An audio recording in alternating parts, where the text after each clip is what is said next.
Hello, welcome to the first episode of Transcending Humanity, a podcast about trans people, the trans community, hosted by trans people ourselves, non-binary people ourselves, allies, and just other people that are, interested in the community. We are here to spread awareness and just kind of show the world that we are just people just trying to live our lives, really. Um, I'm going to let us all introduce ourselves. My name is Vanessa Joy. I'm a trans woman that's 41 years old. I came out in October of 2021. I started hormone therapy in November of 2021. And I've been turning into somewhat of a trans activist ever since then. Before that, I never really had much activism in my life. I was just kind of living the life of a, entitled cis white guy. And threw myself into one of the most hated demographics in the country, as my friends here they know what that's like. So, yeah, whoever wants to go next can go next. I'll point out Mia. Oh, okay. Thank you. My name is Mia. I'm a 49-year-old trans woman. I just started transitioning, actually started on hormones in January of 2022 and full-time transitioned in August of 2022.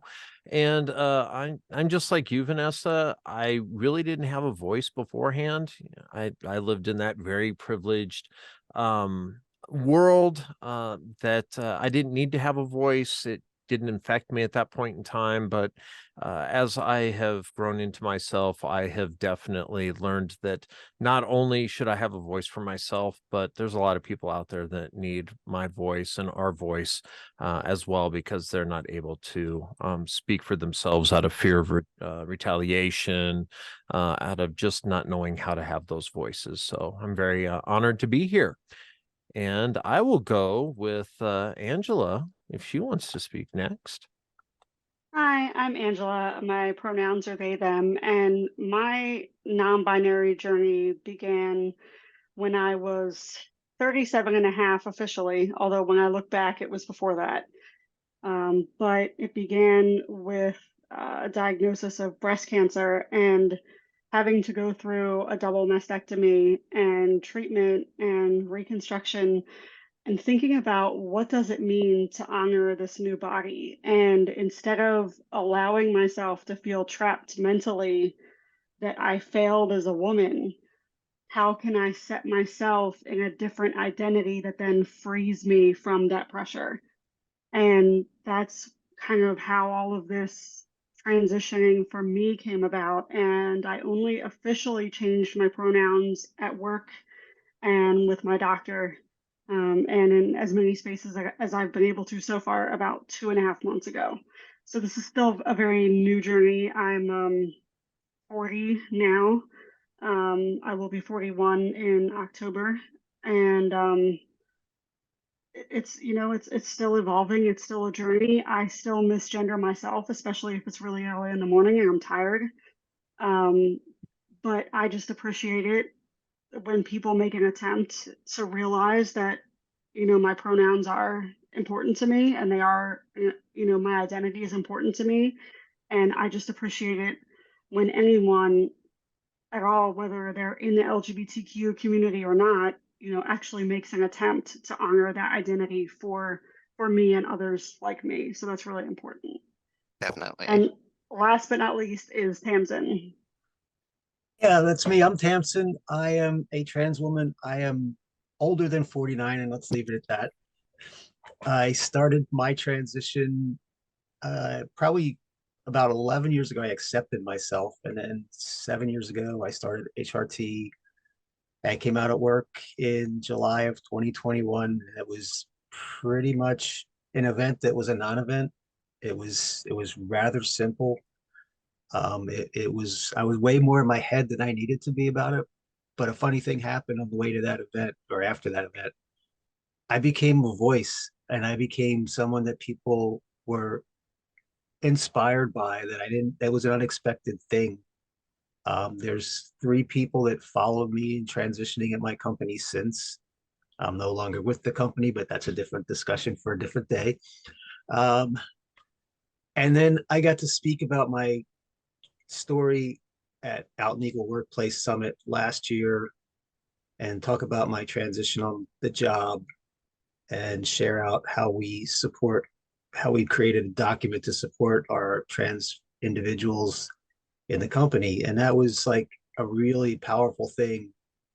I've learned how to use my voice on LinkedIn and really uplift other people that may not have the ability to be out themselves. But raising awareness just across the board is really a big deal for me right now. Visibility is a big deal. Um, it's scary as hell to be visible, but it's Yeah. also important as hell. Yeah. That's about it for me for now. I'm sure there's more that I can talk about later. That's the entire point of the podcast, I guess, is for the more to talk about. This podcast is when it's just us talking, it's pretty much just gonna be a free for all. We'll talk about the topics and stuff like that, but we're just looking for people to just learn about us. Like, and in this case, you have 4 people that are 40 or above, and usually I think when people think of the trans community, they think of, Gen Z and the people coming out younger. And we are all evidence that people come out in their 30s and up.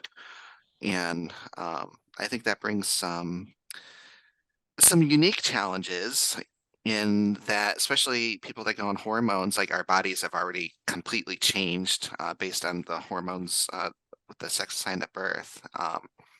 And with Angela, in the non-binary sense, I've worked with non-binary people before, and I honestly think that NBs have even more trouble in society than trans people do, because I, in my opinion, NBs are the best of humanity, because you eschew all the rules and live as a human rather than being divided by some sort of binary.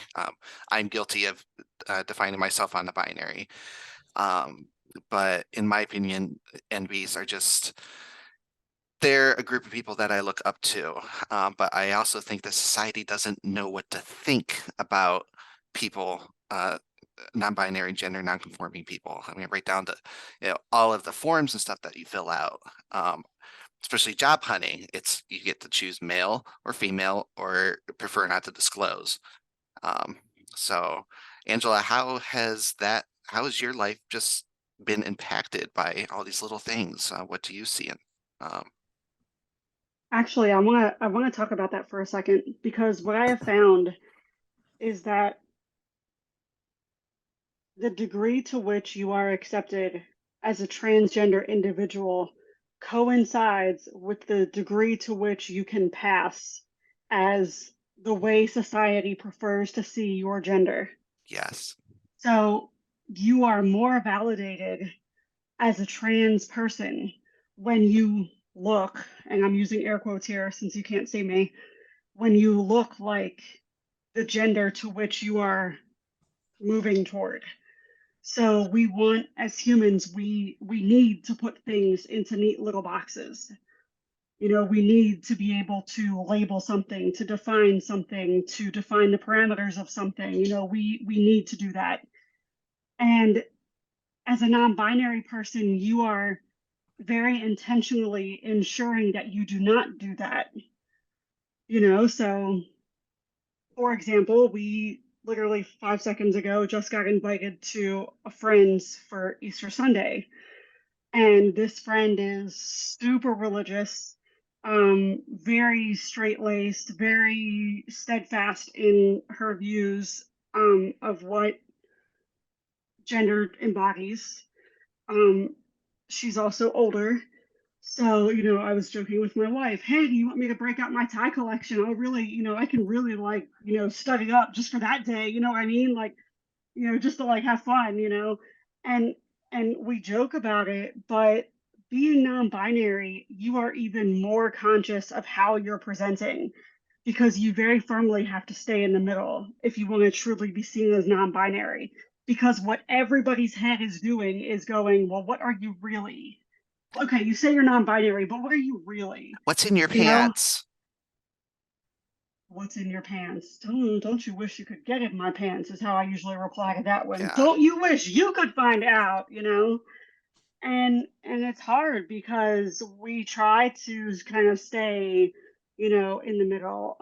But then of course I know people who are non-binary who look very feminine presenting, and I know people who are non-binary who look very masculine presenting, you know, and I know people who are non-binary but have transitioned so far to the opposite gender from which they were assigned that if you were told me that if you had told me that they were born female, I never in a million years would I have guessed that. Or if you had told me, oh, they were born male, never in a million years would I have guessed that.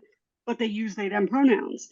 So I don't think I really answered your question, but it's really difficult to try to walk that line in a way that honors yourself, um, you know, but also walk the line in a way that doesn't add further stress, you know, Definitely. to what you're going through. I mean, because things are stressful enough, you know. So, I mean, for me personally, and I think everybody's non-binary existence is different. For me personally, I get an eye twitch if someone holds a skirt up. I'm not crazy about dresses, except I do have a couple favorites that I kept just because they're a favorite, and I'll never know if I feel like wearing it just because I like it. But you know, it's different for everybody. You know, it really Yeah. is different for everybody. So that's how I would answer that. But I'm so excited to have this opportunity with you all. And actually, I would like to bring up another conversation point for us to Of course. discuss, which is that, you know, we all met on LinkedIn. And we all met because not only are we on LinkedIn, but we are content creators who are continually showing up daily on LinkedIn and continually commenting on other content and continually trying to advocate for our community. So, you know, that's another thing is that, you know, you can be, it's one thing to be a transgender person or a non-binary person and then have a period at the end of that sentence. But it's another thing to be a transgender person and a non-binary person and actively putting yourself out there, even though it's scary, even though who knows what the laws are going to be doing in the next week or a month or years or what have you. You know, we're willing to put ourselves out there.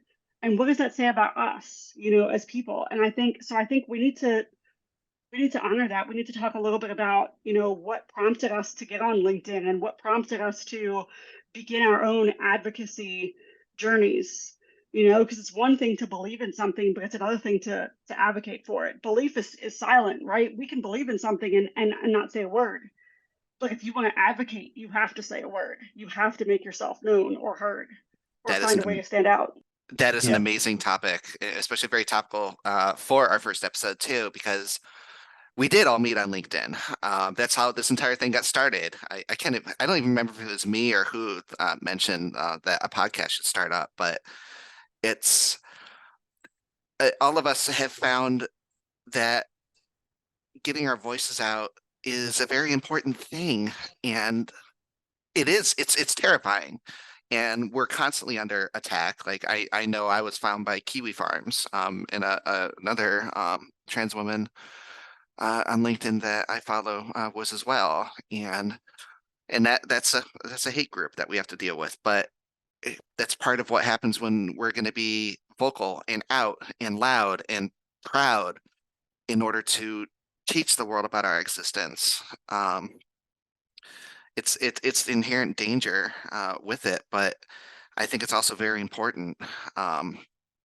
It's, our words do get out, and I have found that our words get out more on LinkedIn than they do on other platforms. Yeah, So, I agree completely. I started finding my voice last year on Trans Day of Visibility. I and everything I write, I almost always post something that is from my heart. It's never something that I struggle to put together. And if I do struggle, it's because I'm wordsmithing it to make sure that I get it exactly how I want it.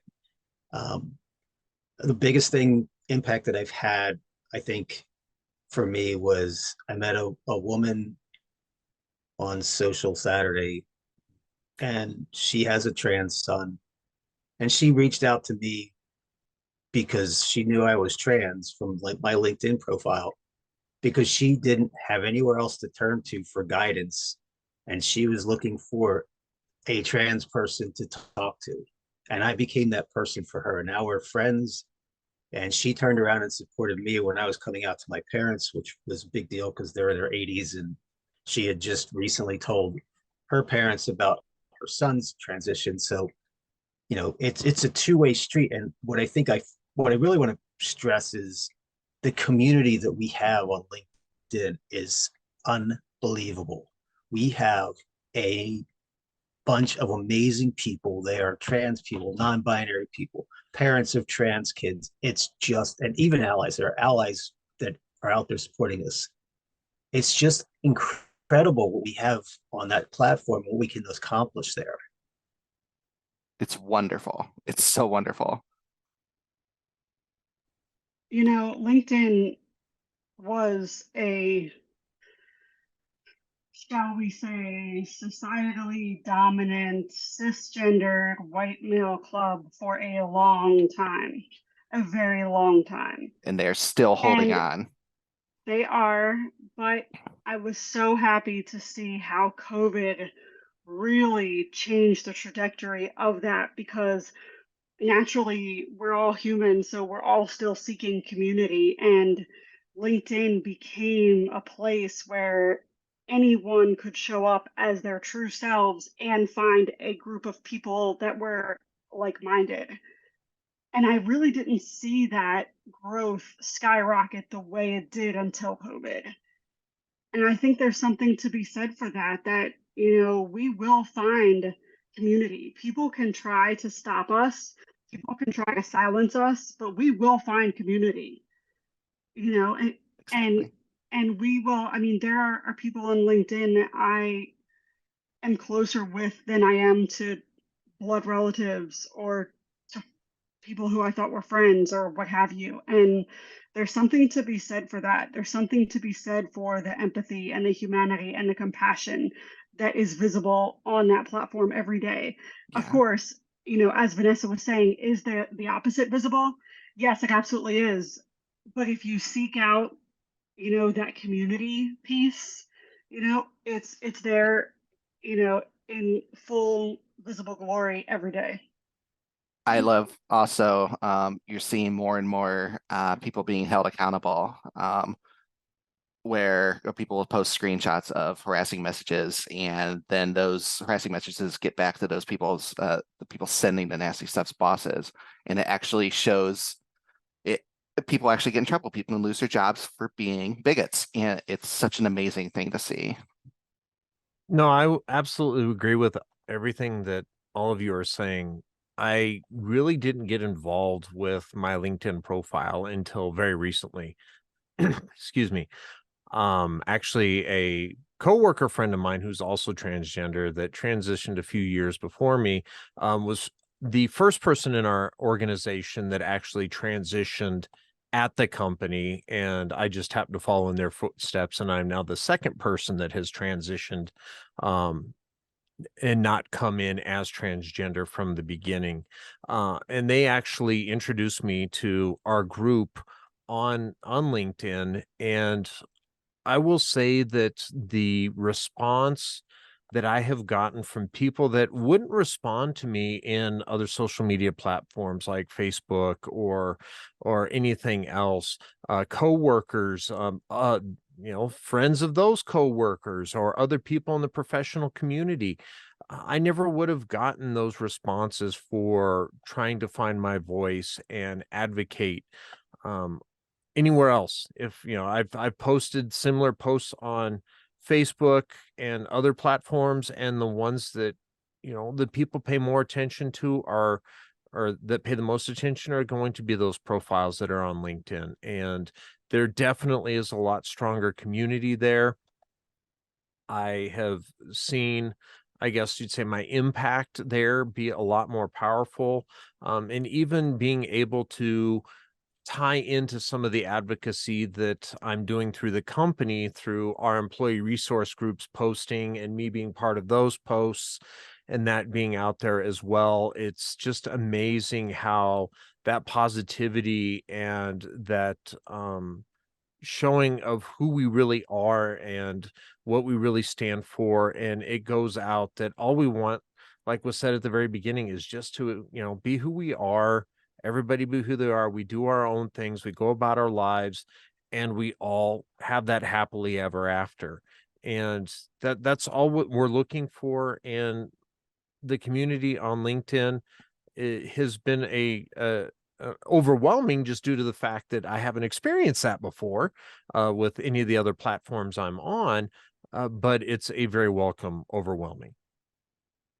Yeah, definitely. I think a lot of it also on LinkedIn, we are also at the mercy of the algorithms, as I found out. I don't know if any of the rest of you look at your analytics of your posts, but it's like on the Meta or Meta, I don't even know how you pronounce it. On those platforms, the only things that really get shown to people are the superficial stuff, like I'll take a cute selfie or something like that, and then that'll get a lot of reach. But then I'll share anything about trans rights and what we're facing, and like a selfie will get an organic reach of 600 to 1,000 people on Facebook. And then I post something, important to the community, and it might get to 20 people. It's so amazingly different. But on LinkedIn, it is our voices get the algorithm is much less bigoted, honestly, and our voices get spread more. And I'm constantly finding new people coming across and coming across other people myself, and that's our community just grows so quickly. It's how all of us met, is just all of a sudden we're starting to show up in each other's feeds, and it's wild how at the mercy of the algorithms that we really are. So I feel now I agree with you all that LinkedIn has changed so much since the pandemic. I've been on LinkedIn since I don't know, shortly after it started, and I barely ever used it because it was just hoity-toity old cishet white guys, really. And now it's this vibrant culture and of passionate people. And you see posts by people like Leo and Max and everybody else that just, you read them and they're like TED Talk speeches that they're posting every day. Liam is another great person for that. And yeah, this community is just, it's absolutely amazing.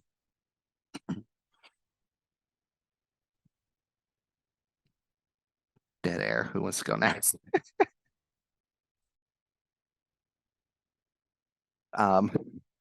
So I guess the thing, kind of on the topic that we were talking about is what led you to find your voice? Because I know, like, Tamsin was talking about Transgender Day of Visibility last year was where she really started to find her voice. I'm interested in where everybody, what was that instance as that you went from being the person that, yeah, you feel it in your heart, but you don't stand up, you don't say anything, you don't speak out, to what motivated you to be like, no, I need to be doing more than this. It's not just about me. I And can oh, go ahead.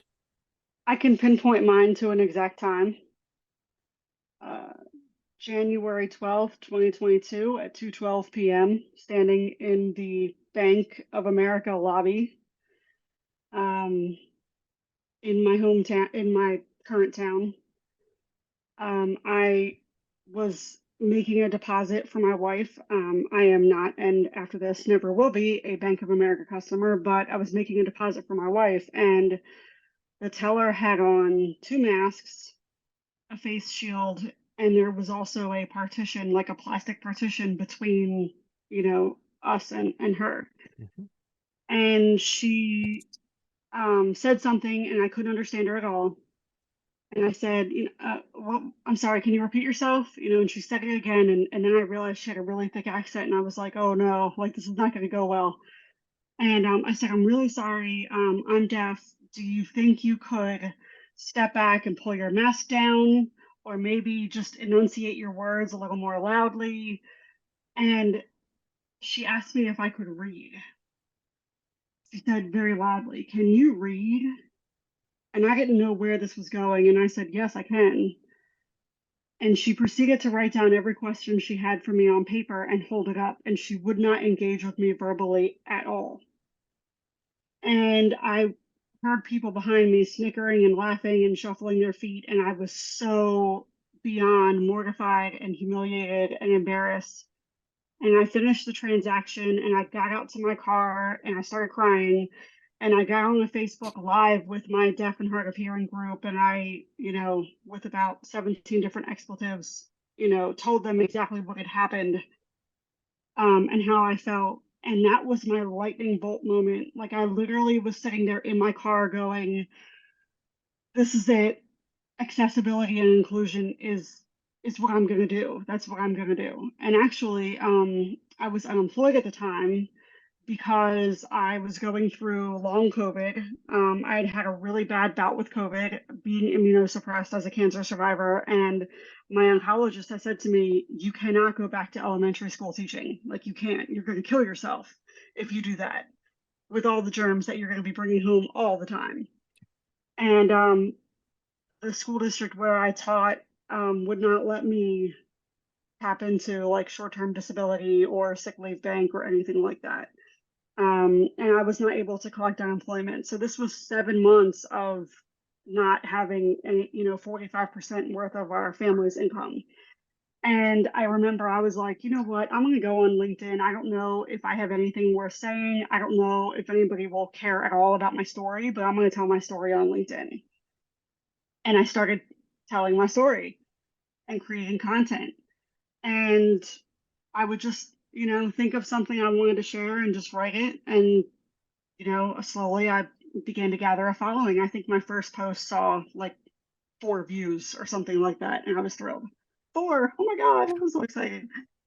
And then it really took off, and I started to position myself as an accessibility expert, because when you live with 11 invisible disabilities and 2 visible ones, you're pretty much an expert at that point. Yeah. On accessibility and what it is that you need, right? And on how to champion for your needs, and it just kind of took off from there. And I mean, I'm only at 6,200 followers. I'm not anywhere near some people, but I'm okay with that because I'm not looking for vanity followers.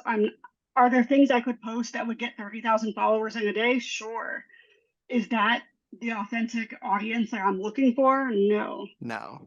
So it's been a journey, but to have the affirmation every day that I have something to say and my voice is valuable has been priceless. Yes. That has been the greatest thing that LinkedIn has taught me, is that I have a voice and it's valued.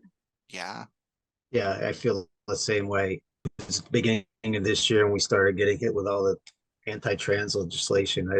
I made a commitment as a creator. I wanted to make sure that we got a lot of stuff done, and I just keep putting stuff out now.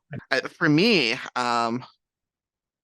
when I came out, I was really not that in tune that much with what the trans community faced, but just my Google searches and stuff just about transitioning, this, that, and the other, made the Google search algorithms bring up more trans stuff, just like it does anything that you search. And it started showing me articles on anti-trans legislation, and I'm like, holy shit, what is going on in this country? And it's stuff that just never was on my radar, on my radar before. But here I'm just like, this is seriously messed up. And this affects so many people, and not just myself and my family, but all these kids that are being attacked left and right by grown men. It's just, it's absolutely disgusting.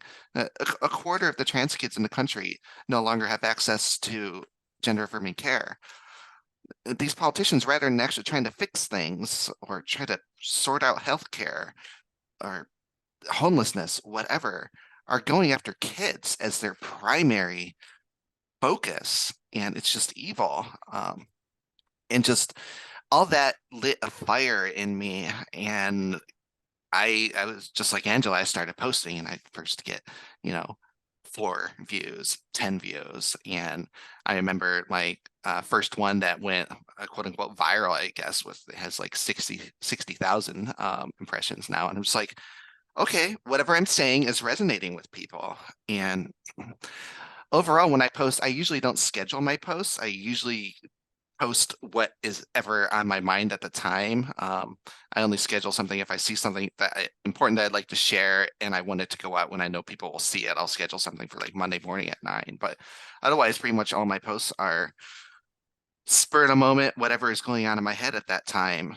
And it's just my neurodivergent ass is how it works. So yeah, it's LinkedIn is such a I never would have thought in a million years that I would have found LinkedIn to be my place to find community. And because it was just so stuffy before, and I had my profile but never really did anything with it.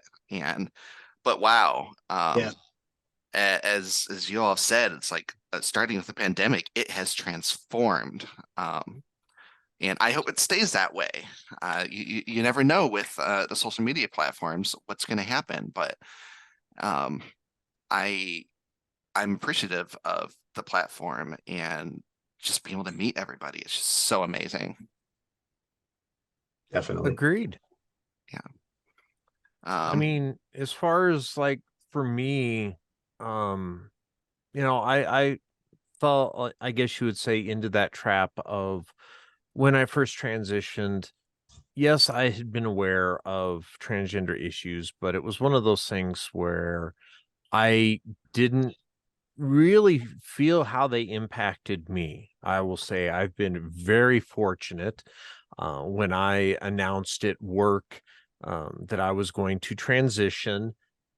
There were people in tears that were so happy for me, and one of my coworkers infamously said that I didn't drop breadcrumbs; I dropped bread slices. They had known for months that they were just waiting for me to say it, and even being at my place of work, being at our corporate office, and we have roughly 2,000 people in our corporate office, there's hardly anyone there that's visibly transgender. I think we have one other transgender individual in our talent acquisition group. But other than that, at the corporate campus, it's me. And being in a department that has a lot of technicians in the field throughout the entire United States, I realized that, yes, I'm having a great experience, but our technicians aren't necessarily. Even our technicians in the Denver area were having trouble being able to go into customers' houses and feel like they had support from their management and from their company. And that's where I really started to find my voice. Wasn't so much outside of work, but at work. Even working with this Transgender Day of Visibility, trying to get a message out. I'm now getting involved with our employee resource group to be able to advocate, not necessarily just for DEIB, but for LGBTQIA plus initiatives in our company. And it's really letting me know how important this is. I look at it as, yes, I have an opportunity to have a voice now, but I also feel I have a responsibility to have a voice, because others aren't going to be able to speak up. Others aren't going to be able to say that they don't feel comfortable, or they'll have questions about, well, what do I do in this type of situation? And they've got no other avenue to get the support of their executive team, their C-suite, anything like that, unless Yeah. there's somebody there to advocate. And yes, I want to make sure, of course, that I have a good experience because I'm going through this as well. Mhm. But I want to make sure, more importantly, that I can be who others need me to be to help them have a better experience being who they are, no matter where they're at in the country. That's important. Just it it's so hard to find a place where you can feel safe too. And I can't even imagine what it's like to be a technician on the field, transitioning. I do real estate photography on the side, and I have trouble finding clients because I live in a very red area. Like I drive a couple miles from here, and there's a guy that has two Confederate flags flying on a major road at half mast, and everywhere around me it's just Trump this, Trump that. And I have clients that would love to hire me, but they know that their sellers would be hostile if I came into the house, so I don't get the work. And it's just that's why our voices getting out there are so important. And are there going to be people whose minds that we're not going to change? Yes, there's a lot of those, but there's a lot of people that just don't know who we are, don't have any exposure. So that's why, like, your employee resource groups, all that is so important for people just to know we're not here to hurt anybody. We just want to live our lives. Well, one of the things that I think really is a stumbling block, going to what you're talking about, where there's people that just don't know who we are or what we stand for or how we live, is they don't speak or they don't understand from a position of experience. I've been guilty of probably every bad thing that has happened to transgender individuals. I did to transgender individuals when I couldn't accept who I was. And it wasn't until I transitioned and I could now speak from a position of experience that I realized just how, I don't want to use the term like ignorant or stupid or anything like that, because that's not what it is. It's just not informed, Yeah. not relatable. Um, there's people that I probably interact with on a daily basis that after they've interacted with me, they're like, "Oh, wow, you're just a normal person." I may be the first trans woman that they've ever interacted with in their life. Mhm. And That's important. Yeah. and I've experienced that on business trips, going into training centers and wondering, "Oh, what are they all going to think of me when I walk in?" And everybody's like, "Oh my gosh, this is great. I'm teaching them skills, doing this, having discussions with them." And it's like, that may be their first actual experience with a transgender individual. And all they've had before is what they've been told or what they were assuming based off of what's on the news or what's in the article or the chat room or things like that. So it's important that we have that voice, yes, but it's also important that we're just visible and showcasing this is who we are.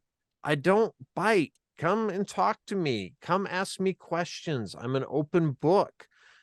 You'll understand that, I'm just another human by the time we're done talking. And then I'm hoping that the attitude will be a little bit different. Yeah, this is just one small part of who we are. Yeah. And that's the part that I think gets really missed by a lot of people. Unfortunately, even though it's a small part, so many people make it into such a big part. So, and that's why we're here, to be vocal and try to teach people. So, I mean, perfect example right now in the news with the horrible shooting in Nashville. And like now I get trolls on comments I make about, how the shooting was part of the trans agenda. And I'm like, I don't support this shooting at all. It's absolutely horrible. But the person's gender identity shouldn't be the focus. It should be the mental health and the issues that this person faced and why it happened. And also, why aren't we talking about the 98% of the shooters being cishet men? Well, the part of that is it's a very fear-mongered idea. Our gender identity, who we are, it's not based out of a sense of there being anything real or rational for there to be a fear about. It's a manufactured fear. Like you said, there's I mean, gosh, what is it? There's been, I'll just say, definitely over 1,000 mass shootings. There's definitely been less than 5 of those that have been caused by a transgender individual. Yeah. But yet that's the narrative. Mhm. Just like, the bathroom bills that are out there. The whole thing is because primarily transgender women, if you look at how they're worded, they got to protect the world from transgendered women because we're all giving up that place of privilege where we came from being male, that we're going to give that up and, become that most devised group in, society right now to do something along those lines when there's been, probably a couple cases where something similar to that has happened, but yet we turn a blind eye to other areas of society like sports therapists that work for athletic teams, or we can go down numerous roads where people in a position of trust that didn't have to give up that place of privilege still committed these horrific crimes against kids, against women, against, boys, but yet we turn a blind eye to that because that's not fear mongering. It doesn't get the attention like if we make it about this group and we say this group's going to be so terrible and you're not going to want to find out about them, but you're going to want to believe everything we say about them. So just go be angry at them. Yeah. We are running out of time here, but I think that the bathroom issue should definitely be our focus of conversation next week because holy shit, is that a thing? I saw Angela nodding there too. It's absolutely crazy. And Can we say the bathroom issue and the locker room issue? Can we put that yes, together? yes, Yes. yeah, and Yes. any sort of traditional gendered space, Exactly. So yeah, I think that would be an amazing topic for next week. Does anyone have any closing thoughts? This has been awesome. What a great episode.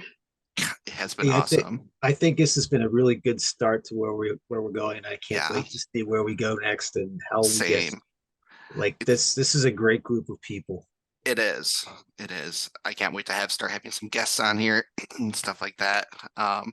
For our listeners, I want to thank everyone for joining us. I ask that if you're listening to this on a platform that allows you to rate, like Apple Podcasts, I think Spotify, or if you're watching it on YouTube, please give us 5 stars, give us ratings. We're going to be slammed with hate messages here. It's just going to be left and right, and we're going to get people giving us low ratings in order to try to silence our voices. So the more 5 stars that we can get to offset that will greatly help our reach. We're a new podcast, but my hope and plan for this podcast is to be a powerhouse in the queer community at large for people to come to for comfort. So thank you all for being here for the first episode.